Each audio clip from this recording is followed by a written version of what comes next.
Hai semuanya, apa kabar? Sehat, sukses, bahagia selalu. Jangan lupa subscribe, like, bagikan channel ini dan berikan komentar-komentar Anda agar kami semakin bersemangat dalam membuat Anda konten-konten terbaik setiap harinya.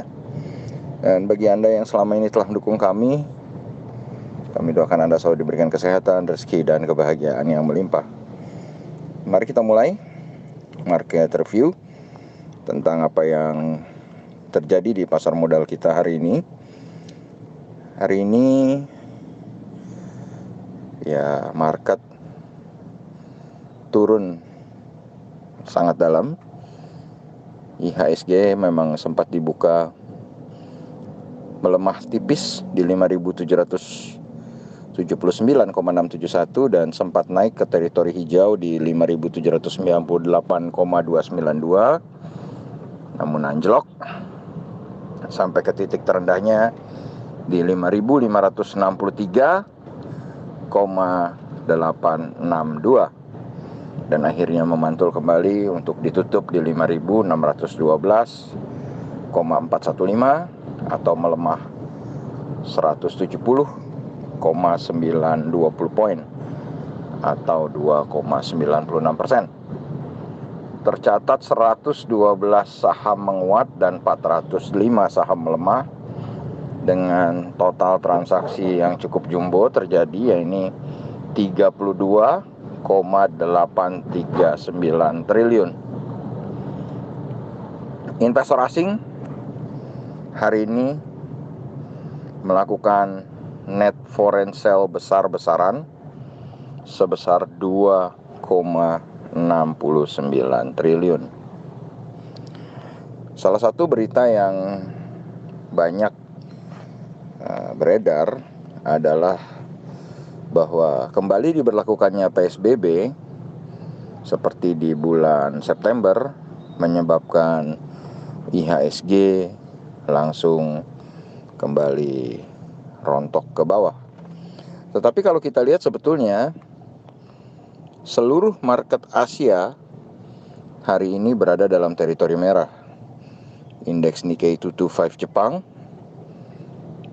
mengalami negatif 0,79% atau 211 poin ke 26.433,619. Hang Seng Indeks Hong Kong melemah 2,06% atau 553,189 poin ke 26.341,490. Kemudian Shanghai Composite Index melemah tipis 0,49% atau 16,55 poin ke 3.391,760. Sedangkan Straits Times Index Singapura melemah cukup tajam 1,75% ke 49,870 poin ke 2.805,950. Sedangkan indeks LQ45 sendiri mengalami pelemahan yang jauh lebih dalam dari IHSG, yaitu 37,05 poin atau 4,03% ke 883,061. Memang ini dipicu juga oleh melemahnya Dow Jones Index Future yang tadi pagi melemah cukup dalam, namun saat ini sudah tinggal melemah 0,61% atau 183 poin ke 29.691.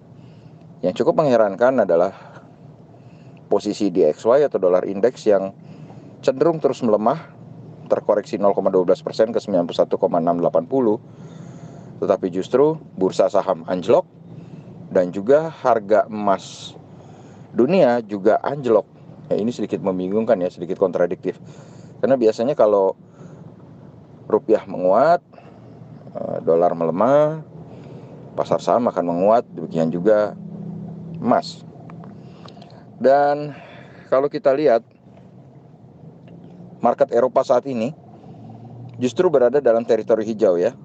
Jadi FTSE 100 Index London dibuka menguat 0,28% atau 17,91 poin ke 6.386,060. Sedangkan Xetra DAX Frankfurt menguat tipis 0,18% atau 23,570 poin ke 13.359,530.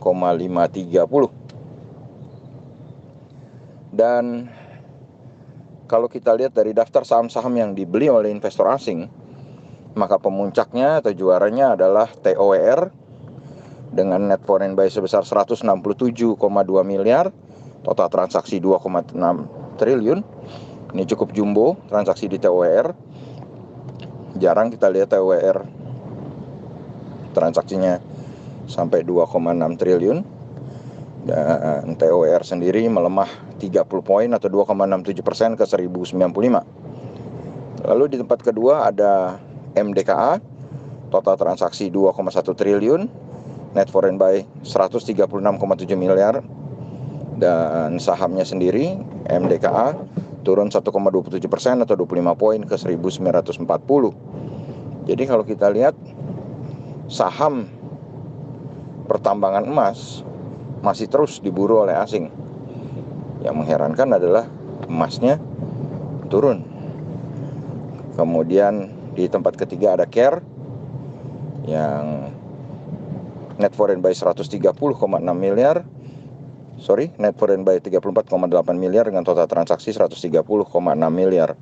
Sahamnya turun 5,47% atau 22 poin ke 380. Di tempat keempat ada MNCN, net foreign buy 160,6 miliar. Net foreign buy 23,3 miliar, total transaksi 160,6 miliar. Sahamnya turun 45 poin atau 4,25% ke 1015. Dan yang terakhir ada Inco, total transaksi 112 miliar. Net foreign buy 18,2 miliar. Sahamnya turun 70 poin atau 1,5% ke 4.610. Di dalam daftar saham-saham yang paling banyak dijual oleh investor asing, TLKM jadi juaranya, net foreign sale 428,6 miliar, total transaksinya juga meledak 2 triliun, dan sahamnya turun 6,65% atau 230 poin ke 3.230. Penurunan yang cukup fantastis untuk Telkom dengan disertai volume transaksi yang besar. Kemudian di tempat kedua adalah BBCA, total transaksi 2,5 triliun, net foreign sale 419 miliar, sahamnya turun 2,82% atau 900 poin ke 31.025. Di posisi ketiga ada ASII. ASII total transaksi 1,7 triliun, net foreign sale 197,5 miliar, sahamnya turun 250 poin atau 4,5% ke 5.300. Di posisi keempat ada BBRI, net foreign sale 188 miliar, total transaksi 1,8 triliun, dan sahamnya turun juga cukup drastis 4,22% atau 180 poin ke 4.090. Dan di tempat terakhir, tempat kelima ada ICBP, transaksi juga cukup jumbo 648,6 miliar, net foreign sale 182,2 miliar, dan sahamnya turun 700 poin atau 6,6% ke 9.900. Dan kurs rupiah sendiri saat ini diperdagangkan di 14.104. Dan harga emas dunia saat ini adalah 1.777,3 US dollar per troy ounce atau 805.924 rupiah. Dan dari apa yang kami paparkan saat ini, dengan melihat posisi market Amerika dan melihat posisi market Eropa, kami hanya bisa memprediksi atau memperkirakan bahwa 51% IHSG berada dalam teritori merah.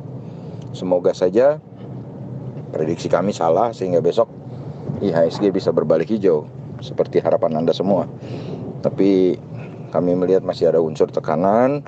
Ya, kami berharap tekanan itu ya bisa berakhir atau berbalik arah, namun kami realistis, jadi kami mengatakan 51% berada di dalam teritori merah. Demikian yang bisa kami sampaikan. Semoga bermanfaat. Tetap sehat, tetap semangat, maju terus dalam capai profit maksimal di pasar modal Indonesia, dan jangan lupa untuk selalu berusaha bahagia. Sampai jumpa di berbagai insight dan konten menarik lainnya dari carakaya.id.